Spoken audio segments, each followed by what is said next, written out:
That afternoon, I had just come back from the supermarket, arms full of grocery bags, when I saw Elijah, my son, standing in the living room. Sunlight streamed through the window onto his face, but it did nothing to soften his cold expression. I hadn't even had time to ask before he spoke straight out, his voice flat but sharp as a blade. "Mom. I'm tired of seeing you every day." I froze, my hand gripping the bag handles so tightly that the plastic dug into my skin. "What did you just say?" I asked again, hoping I had misheard. Elijah didn't look away. "I want space of my own. You're here too much. Even my wife feels the same.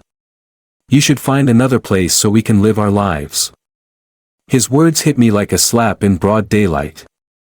I heard each one clearly, as if someone were carving them into my mind. This house. I bought it. With my money. The deed still bore my name. I had paid it off completely, without debt. Just because I wanted my son to have a good start, I willingly moved into the smallest room, living together for a while to support the couple.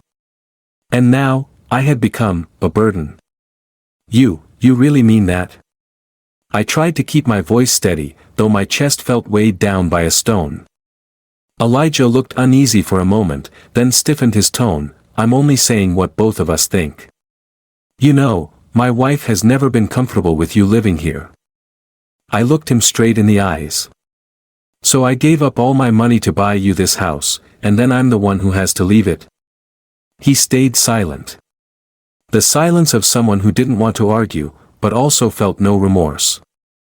Outside, a car drove past, the sound of its engine fading. Inside, I could hear nothing but my own heartbeat pounding in my ears. Never in my life did I think this day would come, the day my son would look at me as if I were an object to be pushed aside once I was no longer convenient. I drew in a deep breath, set the grocery bags on the table.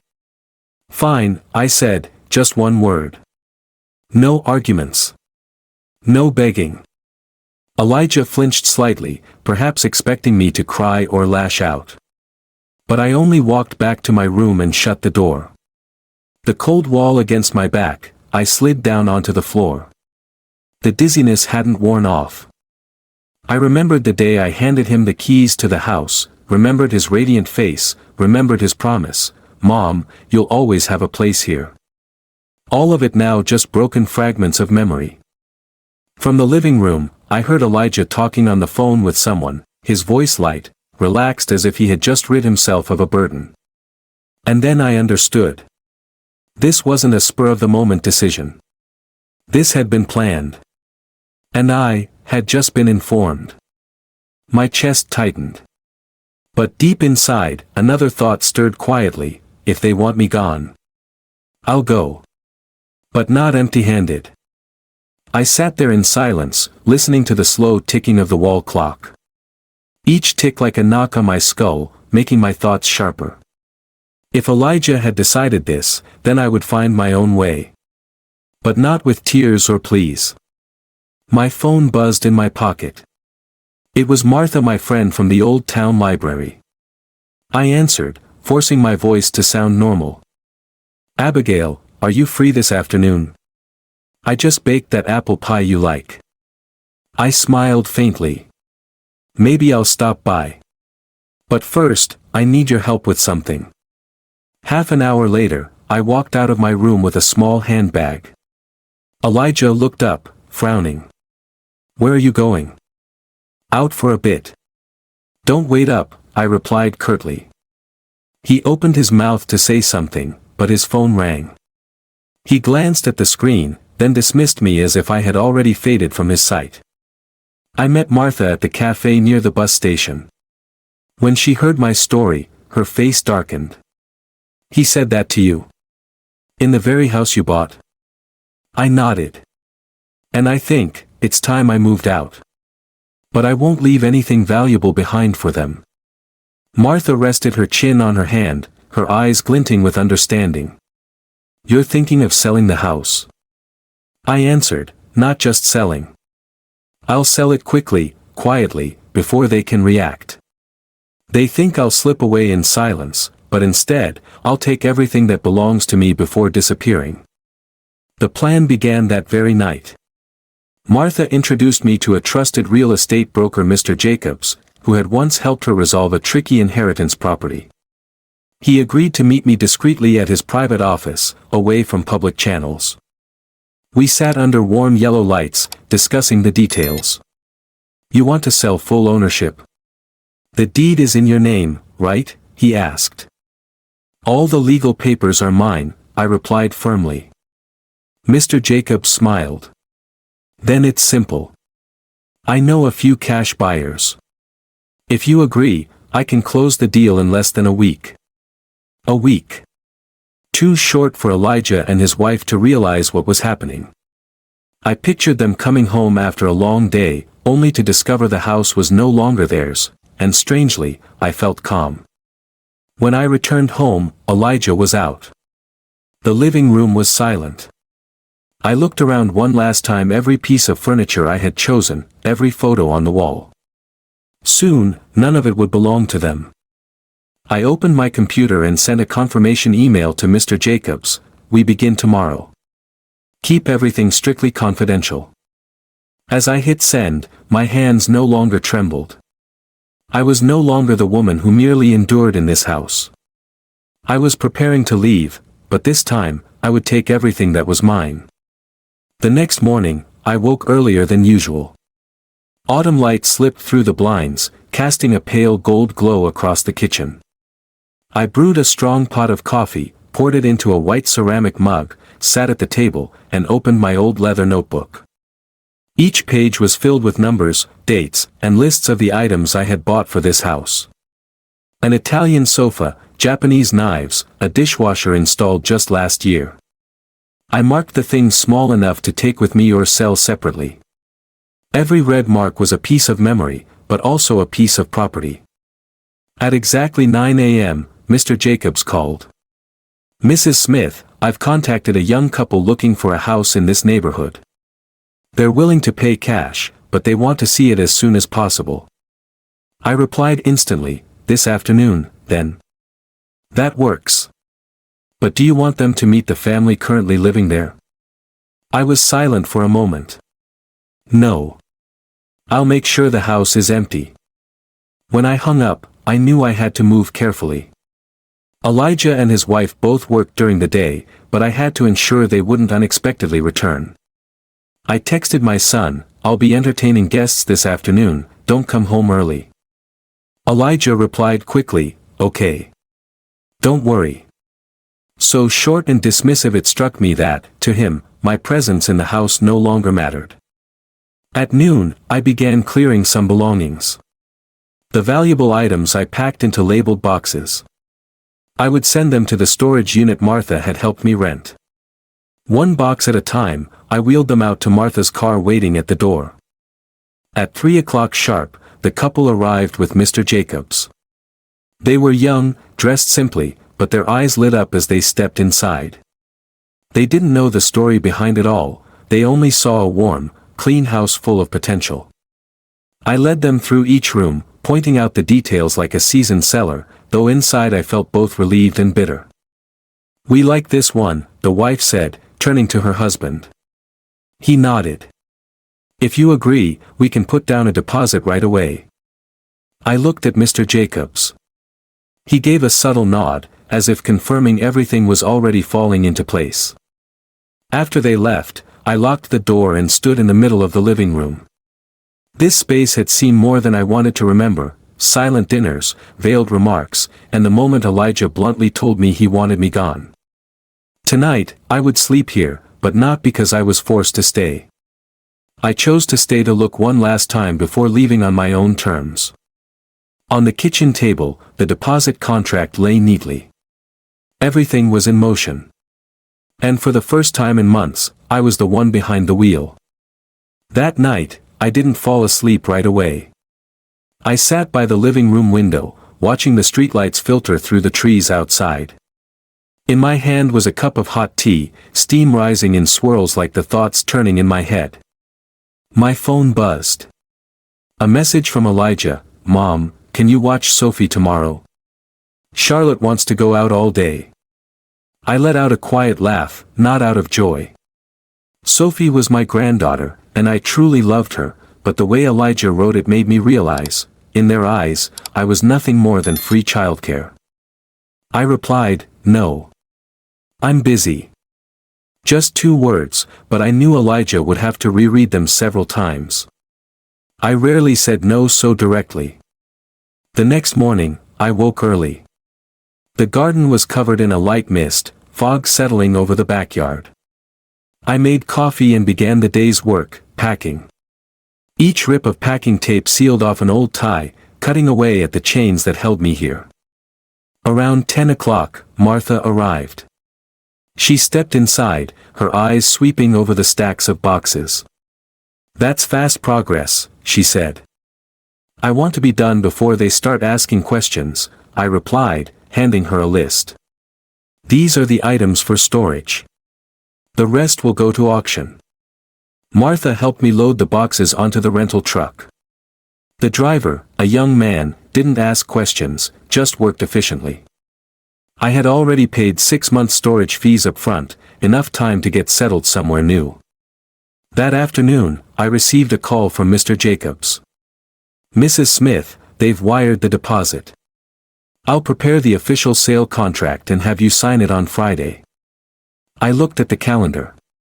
Friday was only 3 days away. 3 days to finish everything and 3 final days to live here. That evening, Elijah and Charlotte still weren't home. I sat alone, eating a simple dinner, chicken soup and bread. The silence was so deep I could hear the clock's hands ticking. Strangely enough, it didn't feel like loneliness anymore. Around 9, they returned. I was still at the dining table, reading a book. Charlotte glanced briefly at the boxes but didn't ask. Maybe she thought I was just clearing some space. Elijah was busy texting, barely paying attention. Don't forget to watch Sophie tomorrow, Charlotte said, like an order, without waiting for my agreement. I closed my book and looked directly at her. I already told Elijah. I'm busy. Her brows shot up. She started to say something but stopped, perhaps surprised by my tone, calm, but unyielding. When they went upstairs, I looked around the house once more. Everything seemed to be slipping away from me, becoming the past. And I knew, when Friday came, I would leave this place not as someone forced out, but as someone who chose to walk away. On Thursday morning, I received an unexpected call from my old lawyer, Mr. Harris. He was the one who had handled the title papers when I first bought the house. His voice was deep and tinged with concern. Abigail, I just got a notice from a local bank. Someone's trying to use your house as collateral for a rather large loan. Do you know anything about this? I gripped the phone tightly. I have no idea. And who's behind it? Mr. Harris exhaled. The application was filed under Elijah and Charlotte's names. But the problem is, he paused, the file includes a copy of a financial power of attorney with your name, and the signature looks identical to yours. I closed my eyes for a moment. Not surprised, but still feeling the sting of betrayal. Mr. Harris, I never signed any power of attorney for them. That must be forged. I thought so. Do you want me to file an immediate objection and start a legitimacy check? Of course. And do it as fast as possible. I'll send you samples of my genuine signature. After hanging up, I sat quietly for a while. The house wasn't even sold yet, and already they were trying to turn it into a tool for debt. Clearly, my leaving wasn't enough for them. They wanted to exploit me until the very last moment. At noon, I called Mr. Jacobs, briefly explaining the situation. His voice was steady. Don't worry, Abigail. Once the sale goes through, any undisbursed loan applications will automatically be invalid. I'll make sure the house sale gets priority processing. That afternoon, I continued packing. Each item I boxed up felt like a line drawn underneath an old chapter. Martha came again, bringing 2 bags of food and a hot cup of coffee. Heard about Harris, she said. You're doing the right thing selling fast. If you waited longer, they'd find every way to tie you down. That evening, Elijah came home earlier than usual. I was in the kitchen when I heard the door. He walked in, his eyes falling on the growing pile of boxes. "Mom. Are you moving out?" I looked at him, half wanting to answer, half wanting to stay silent. But then I simply said, "Yes." Elijah bit his lip. "You don't have to." I cut him off, no need to explain. "I've already decided." He fell silent, but there was something in his eyes that looked like unease. I didn't ask. Not because I didn't care, but because at this point, any explanation was meaningless. When he went upstairs, I returned to the dining table, opened my leather notebook, and drew a line, "Tomorrow sign the sale contract." Tomorrow, this house would no longer be mine. And it would no longer be theirs either. And to me, that wasn't a loss. It was freedom. On Friday morning, I woke up feeling both eager and alert. Today was the day to sign the sale contract. But before I even got out of bed, I received a strange email. Subject: request to cancel the sale transaction. Sender: a law firm I had never contacted. The content was brief. Our client, Mr. Elijah Smith, claims that the current house sale transaction is invalid because he has residency rights and property interests in this real estate. We request an immediate halt to all procedures. I read it twice, then smiled coldly. Clearly, this was Elijah's last-minute move. But what he didn't know was that all ownership documents were solely under my name, and the bank records confirmed there was no certified agreement granting him residency rights. I called Mr. Jacobs immediately. He chuckled softly, "Don't worry, Mrs. Smith. This is just a delay tactic. We have all the legal documents. They have no power to stop us." I decided not to say a word to Elijah the night before about signing the contract today. The less he knew, the safer it would be. At noon, I drove to Mr. Jacobs's office. The sky was clear blue, but the air was crisp and cold. On the conference table, the file was neatly arranged. Mr. Jacobs, along with Attorney Harris, were both present. "You just need to sign here, here, and here," Mr. Harris pointed to each page. The pen in my hand glided smoothly across the paper. Each signature felt like cutting another strand of the invisible rope that had bound me. When it was done, I put the pen down and let out a soft breath. Mr. Jacobs carefully gathered the file and nodded. "All done. The money will be transferred into your new account within 24 hours. I set this account up at a different bank, and no one but you has access." On the way home, I stopped by a small store on the outskirts of town and bought a new suitcase. Not too big, but large enough to carry the essentials for the next chapter. I still hadn't decided where I would go, but I knew I wouldn't leave a trail easy to follow. When I got home, both Elijah and Charlotte were already there. Charlotte sat on the sofa scrolling through her phone. Elijah leaned against the kitchen doorframe, eyes watchful. "Where have you been all day?" he asked. I took off my coat and hung it on the hook. "Just took care of a few personal matters." Charlotte spoke up, her voice sharp. "Hopefully those personal matters won't interfere with this family." I met her eyes directly, but only smiled. "This family interferes with itself, Charlotte." She flinched slightly, then turned away. That night, as I closed my bedroom door, I set the new suitcase neatly at the foot of the bed. In my mind, only one sentence remained: tomorrow, I will leave. And when they realize, it will be too late. The next morning, I had just finished pouring a cup of coffee when I heard a loud knock at the door. Not a polite knock, it was urgent, pounding, almost like they wanted to break it down. I opened the door and found two police officers standing on the porch. One man, one woman, both in full uniform. "Mrs. Abigail Smith?" the male officer asked. "Yes, that's me." He held up a warrant. "We have a search warrant for this property at the request of the plaintiff, Mr. Elijah Smith. There's an allegation that you're attempting to liquidate shared assets without consent. I was calmer than they expected. Shared assets? This house is in my name. Solely mine. Please, come in, but you won't find anything legal to hold against me. They stepped inside and began checking each room. Charlotte and Elijah came rushing down the stairs. Charlotte was in pajamas, hair disheveled, but her eyes sparkled with anticipation, as if she were about to watch me in handcuffs. You think you can sell the house without consulting us?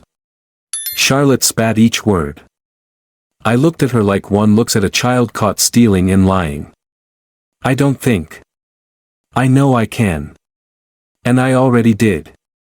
Elijah stepped forward, voice raised. This is the family's house. You can't destroy everything out of spite. I burst out laughing, a sound that surprised even me. Family? You call plotting to borrow money against my back, forging my power of attorney, and hiring lawyers to block me family?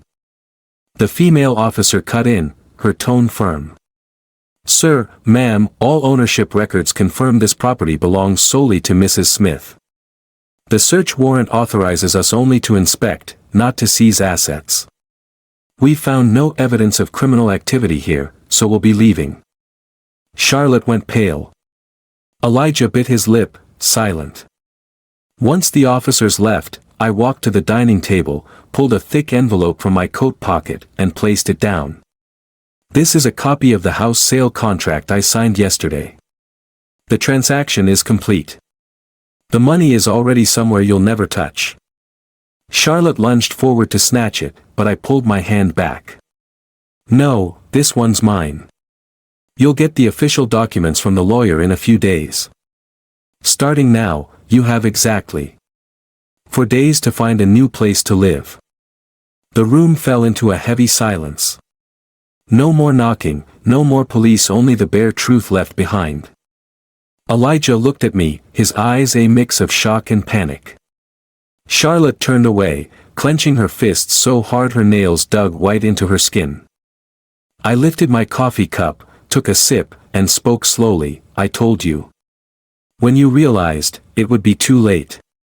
On Sunday morning, I was about to seal another box when I heard a loud noise downstairs. When I came down, I froze. Elijah and Charlotte were ransacking the living room. Drawers yanked out, papers scattered across the floor. What do you think you're doing? I shouted, my voice booming louder than I expected. Charlotte looked up, eyes sharp as blades. We're looking for the house sale contract. You had no right to do this. If we find it, we'll cancel the deal. I walked straight into the room and stood in front of the drawer she had just opened. Touch anything of mine again, and I'll call the police right now. Elijah picked up a stack of papers, but I snatched it from his hands, papers fluttering to the floor. This is my medical record. How far are you willing to go? Stop pretending, Mom, Elijah snarled. You've changed. You're not putting family first anymore. All you think about is yourself. I let out a harsh, bitter laugh. Thinking about myself? After decades of hard work, paying off debts, buying you a house, watching your kids, enduring your wife's quiet insults. If this is the first time I've put myself first, then it's already too late. Charlotte rushed at me, finger pointing straight to my face. We're not going anywhere. You can't throw us out. I stepped closer, my voice like ice. I'm not throwing you out. The buyers will. And when the police come to enforce it, don't expect me to step in. Elijah's face flushed red, his hands clenched into fists. I saw the fire in his eyes, but he didn't dare do anything. Perhaps because he knew that crossing the line would mean consequences far beyond family matters. I've had enough, I said slowly.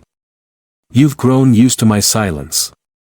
But my silence no longer means acceptance. Charlotte let out a scoff, but my voice rose over hers. In 4 days, I'll hand the keys to the new owners. If you're still here, they'll call the police. And I'll stand with them. Both of them stood frozen. No more excuses, only hatred in their eyes.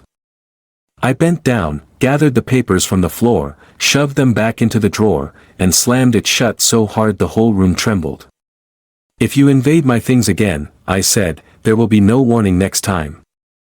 Then I walked upstairs, leaving them standing in the middle of the chaos and the truth they couldn't change. That afternoon, I decided to leave the house for a few hours, to breathe different air. I went to a small cafe in the town center, sitting in a quiet corner with a book and a cappuccino. I had barely turned a few pages when my phone buzzed repeatedly. The first message was from my neighbor across the street, "Mrs. Peterson, Abigail, what's going on at your house? I see a moving truck out front, people carrying things out." I immediately called back. "Can you be more specific? There are two young men, Charlotte is pointing at them, they're carrying a big wooden cabinet and the dining table to the truck. I thought you were moving your things." I gripped the phone tighter. "No, those are my belongings." Without thinking, I left the cafe and drove home. When I arrived, the sight before me made my blood boil. The truck doors were wide open, already packed with furniture, most of it the pieces I had listed to take with me. Charlotte was standing in the yard, talking on the phone, signaling to the two men to keep going. Elijah was nowhere to be seen. I pulled over, slammed the car door so hard that everyone turned. "Put everything down," I shouted. My voice echoed across the yard. Charlotte frowned. "Mom, why are you back so early? We were just helping move your stuff faster." "You're too busy." I marched straight to the truck, blocking them before they could take out another item. "These are my personal assets. If you carry out one more thing, I'll call the police right now." The two men exchanged glances, then set the furniture down. Clearly, they didn't want to be part of the dispute. Charlotte stepped closer, her voice low but venomous. "You're overreacting. We have rights too." I pulled out my phone and pressed the speed dial for the sheriff's office. "Your rights end at this doorstep, and this house won't be yours for much longer." Hearing me talk to the police, Charlotte spun around, muttering curses. The truck left just a few minutes later, abandoning the furniture in the driveway. I stood there, staring at the pile of belongings, my heart still pounding. Part of me wanted to break down in tears from anger, but stronger was the clarity. This was proof they were willing to act in secret, outside the law. That night, I sent all the photos and Mrs. Peterson's account to Lawyer Harris. He replied briefly, "Let them build their own case against themselves. It only makes us win easier." I closed the email, looked around at the messy room, and told myself, just 3 more days. 3 days, and it will all be over. The next morning, I got an unusually early call from Harris's office. His voice was serious. "Abigail, you need to know this. Last night, Elijah contacted another brokerage, claiming you were mentally incompetent and asked them to stop the house sale." I sat upright, my heart pounding. Mentally incompetent? Based on what? He submitted a copy of a psychiatric evaluation, but the doctor's signature is clearly forged. I called the clinic listed on the paper, and they confirmed they never examined you. I let out a bitter laugh, though fury surged inside. "They're desperate." "Exactly," Harris said. "But this is serious. If we don't counter it fast, they could delay the sale. I suggest you come to my office this morning to sign an official rebuttal with proof of your health." I agreed, then immediately called Dr. Taylor, my physician of more than 10 years. Within an hour, I had in my hands a certificate declaring my mental health perfectly sound, stamped with his signature and bright red seal. On the way to Harris's office, I thought about every move Elijah and Charlotte had made: forgery, rummaging, trying to steal furniture, and now fabricating a story of incompetence to seize power. Each step was a stab, but also a noose tightening around their own necks. At the office, Harris had the paperwork ready. "We'll file the rebuttal today. I'll also request a formal investigation into the forgery." If their intent to commit fraud is proven, it won't just be a civil matter. I signed each page, my pen strokes firm. Harris, I want to go all in. No more concessions. They must face consequences. He nodded. I understand. At noon, when I got home, Elijah was sitting on the porch, phone in hand, avoiding my eyes. Charlotte wasn't there. I walked past him without stopping, until I heard his voice, Mom, this is going too far. I turned, meeting his gaze. Too far. The day you chose to deceive me, it already went too far. And now, there's no way back. Elijah opened his mouth, but I stepped into the house and shut the door. I had no room left for pity. That afternoon, Harris sent an email, the rebuttal has been accepted by the court, and the house sale proceeds as normal. The forgery investigation will begin this week. I read it, leaned back in my chair, and for the first time in weeks, I truly smiled. Just 2 more days. Monday morning, I was double-checking my boxes when the doorbell rang. On the porch stood a woman in a dark suit, holding a folder. Mrs. Abigail Smith, she asked. That's me. I'm a social worker with Adult Protective Services. We received a report that you may be a victim of financial abuse and need urgent assistance. I frowned slightly. Report from who? That information is confidential, she replied professionally. But I need to ask you some questions and may have to review your living conditions. I understood immediately Elijah or Charlotte had called again, this time posing as concerned helpers to prolong the house sale under a new excuse. Please, come in, I said, keeping my tone calm. She opened her notebook, asking about my income, bank accounts, and health. I answered clearly, showing her Dr. Taylor's health certificate and the statements from the new bank account. Strange, she said. Because the report described you as frail, unable to manage finances, and coerced into signing harmful documents. I laughed, though there was nothing funny. I suppose they forgot I'm the one who initiated the house sale, and every paper was signed personally in front of witnesses. When she reviewed the sale contract and supporting documents, her expression softened. It seems someone is deliberately abusing the system to make things difficult for you. I'll note this in my report and close the file today. Before leaving, she added, if they keep filing false reports, that itself will be a violation of the law. I nodded, thanked her, and closed the door. Anger surged again, but mixed with relief another scheme had been crushed. That afternoon, Martha stopped by with a bag of pastries. When I told her, she rolled her eyes, they really have no shame. Just 2 more days, Liv. Hang in there. We packed the last of the boxes together. My suitcase was ready, and the documents and contract were locked safely in a portable safe. Late at night, as the streetlights cast their glow into the empty living room, I stood looking around. The faded walls, the bare hooks where photos once hung. There was nothing left to keep me here. I whispered into the silence, just 48 more hours. Then everything will be over. And I knew, this ending would be nothing like what Elijah and Charlotte had imagined. The next morning, I received an email from Mr. Jacobs with the subject, change of handover schedule. The message was brief, the buyer has requested to move the handover 1 day earlier, which means we will complete all procedures this afternoon. If you agree, I will arrange everything.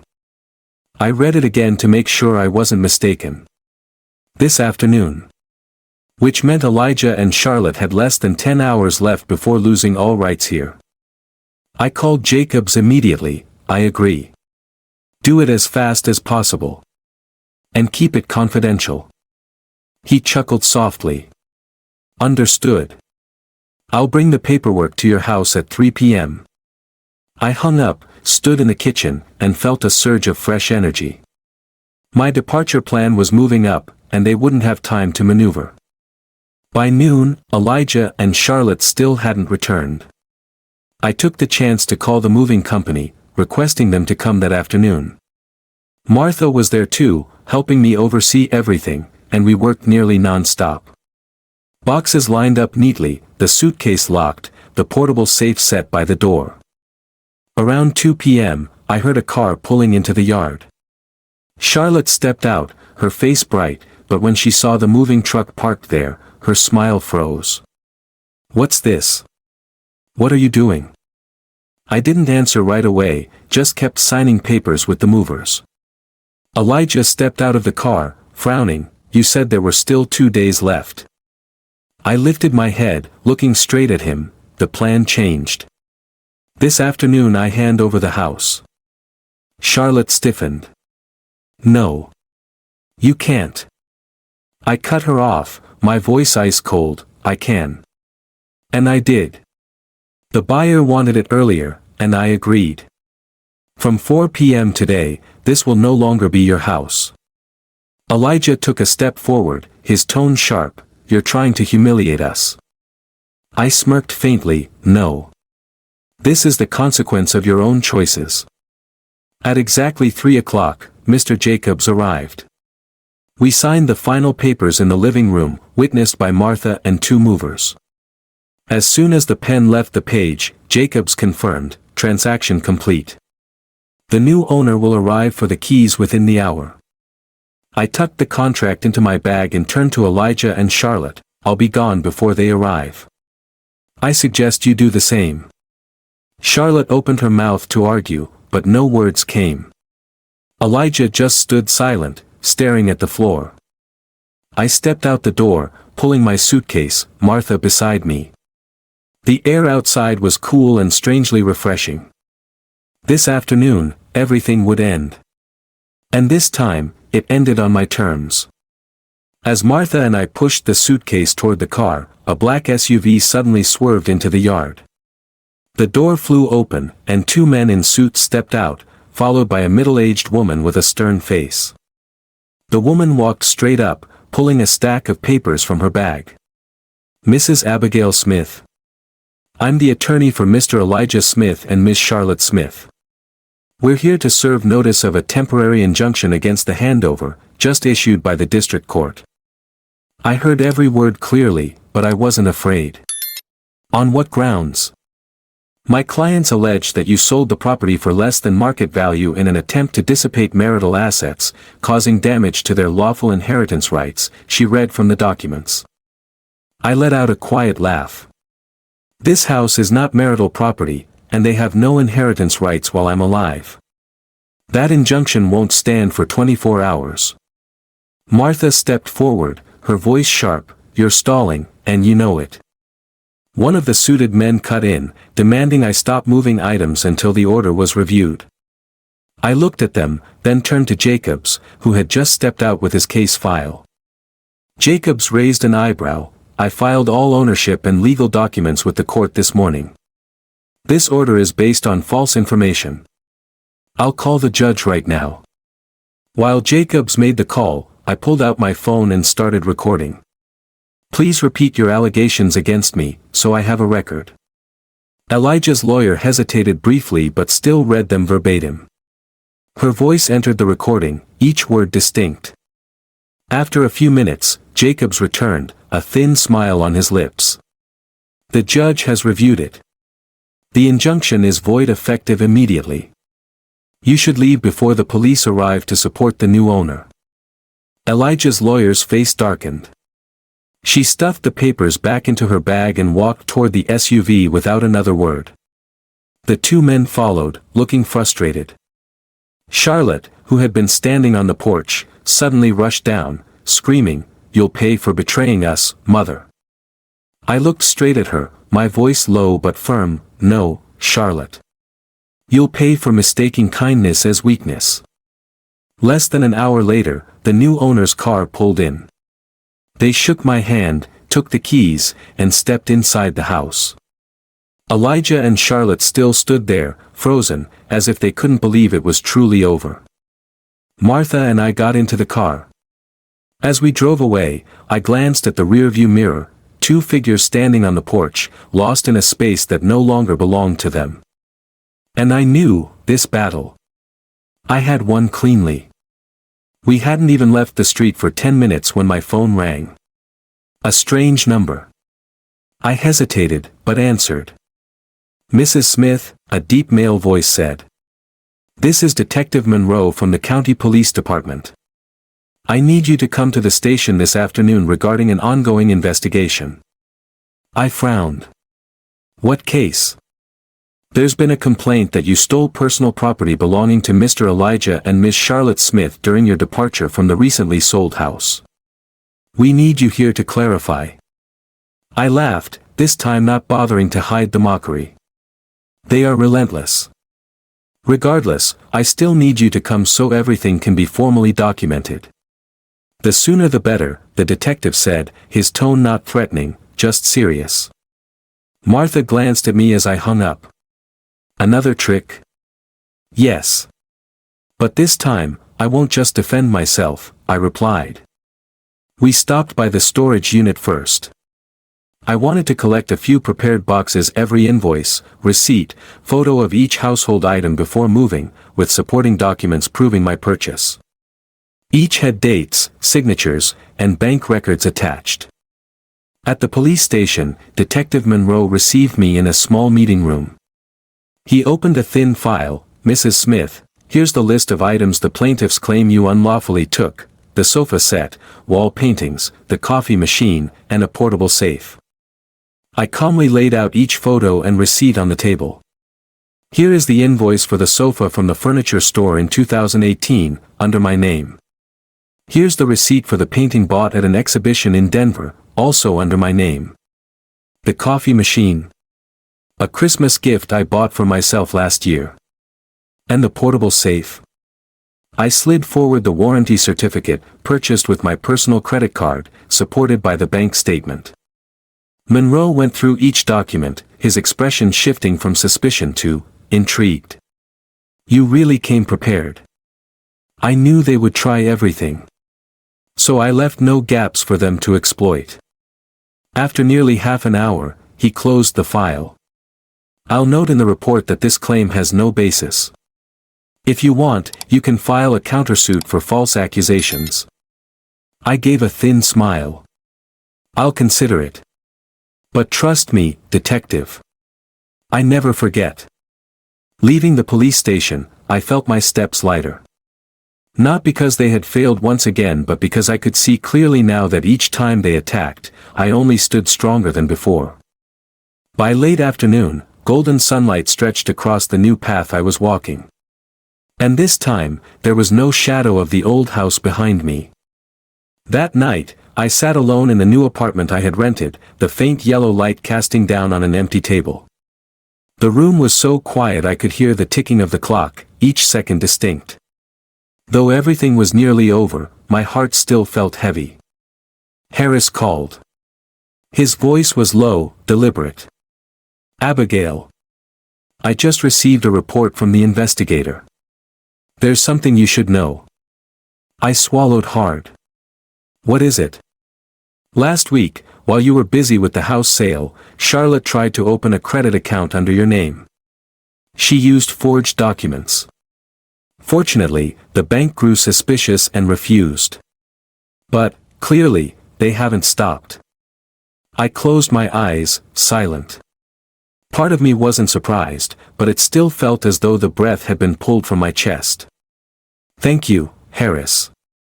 I will think of something." After hanging up, I stepped onto the balcony. The night was quiet, the air chilly. Scattered windows glowed across the opposite apartment block, families perhaps eating dinner together, laughing. A simple image I no longer belonged to. I leaned against the railing, letting memories flood in: family meals, Elijah's laughter as a child, Richard's proud gaze whenever we overcame hardships together. Now all of it was nothing more than faint echoes. Back inside, I opened the small wooden box I still carried.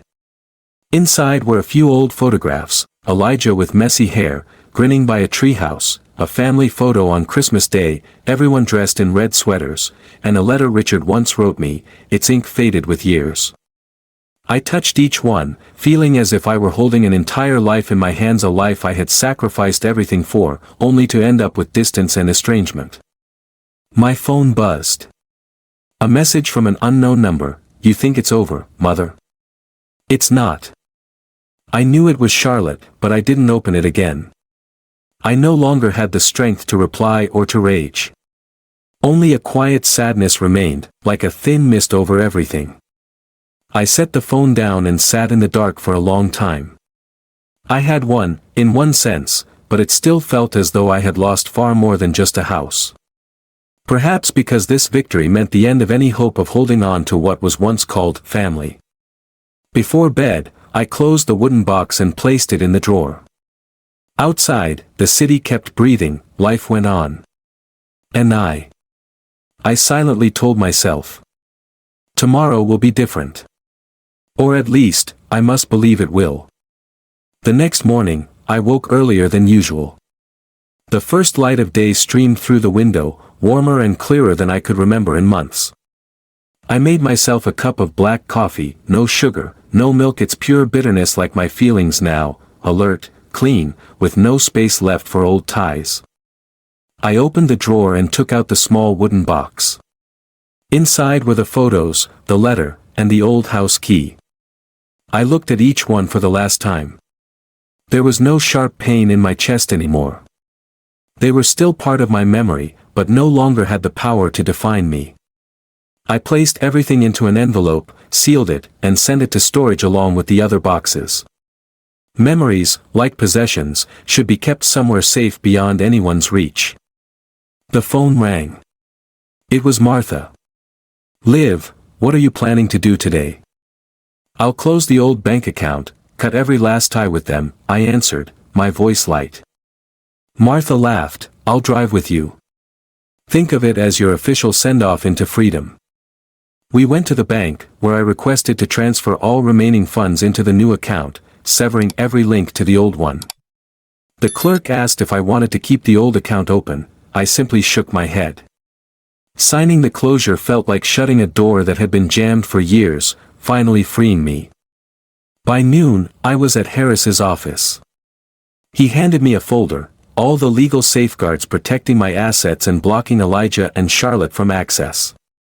You're safe now, Abigail, he said, and for the first time, I fully believed those words. Leaving the office, Martha and I had lunch at a small cafe by the lake. The breeze carried the scent of fresh water, sunlight shimmered on the surface. I realized I was sitting upright, no longer curled inward as if bracing for some invisible blow. Back at the apartment, I stood on the balcony watching the street below. Cars passed, people walked dogs, children's laughter rang out from the park nearby. The world was still alive, and so was I, but this time, it was for myself. I drew a deep breath, let my shoulders drop, and allowed a true smile to spread. Not because I had gotten revenge, but because I had pulled myself free from the mire. They no longer had the power to touch my life. That afternoon, I cleared my desk and opened a blank page. I wrote the first line, a new beginning. And I knew, from now on, every day I could write my own story, no one else would hold the pen. A week later, my rhythm of life had completely changed. No more tense mornings or angry footsteps pounding the stairs. Instead, there were sparrows chirping at the window and the aroma of coffee filling a tidy kitchen. I began reclaiming things I had long neglected. In the mornings, I walked around the park near my home, where rows of maples were turning shades of gold and red. Each step was light, no longer weighed down by the rush to return to a cold house. I realized that all this time, I had been living like a guest in my own life. Now, I was truly in control. One Tuesday afternoon, I joined a pottery class at the town's art center.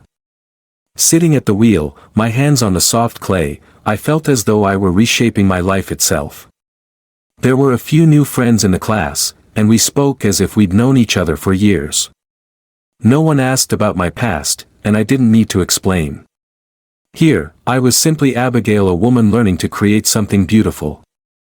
Martha visited often, bringing cheerful stories from her volunteer work. One day, she invited me to join the town's gardening group.